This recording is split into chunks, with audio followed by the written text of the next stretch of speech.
The new Constitution of Free India was adopted on 26 January 1950.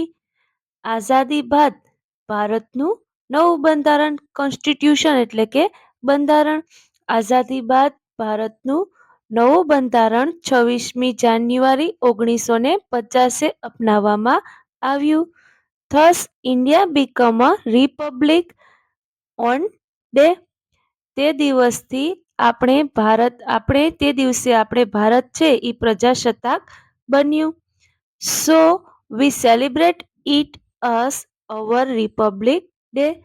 તેથી આપણે પ્રજાસત્તાક દિવસ તરીકે ઉજવણી કરીએ છીએ.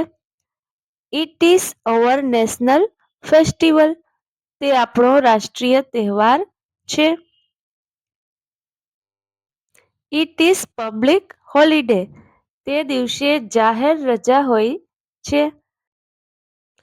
The Republic Day is celebrated with great joy all over country. સમગ્ર દેશમાં પ્રજાસત્તાક દિવસ આનંદ સાથે ઉજવવામાં આવે છે.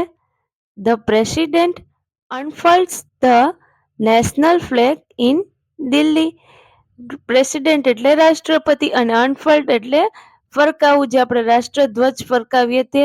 જે રાષ્ટ્રપતિ છે એ દિલ્હીમાં રાષ્ટ્રધ્વજ ફરકાવે છે.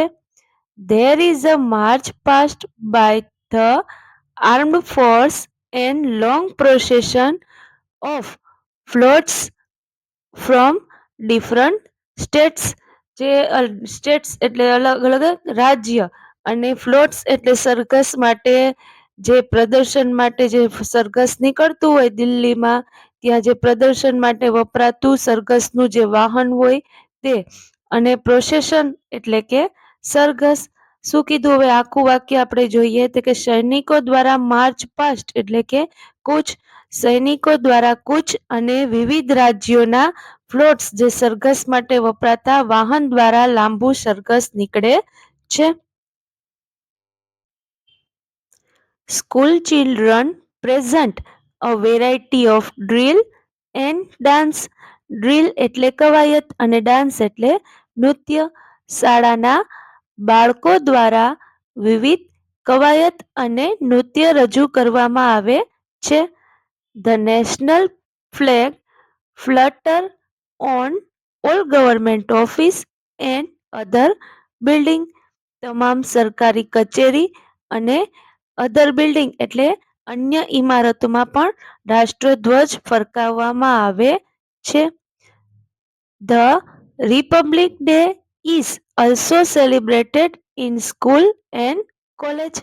શાળાઓ અને કોલેજમાં પણ પ્રજાસત્તાક દિવસની ઉજવણી કરવામાં આવે છે.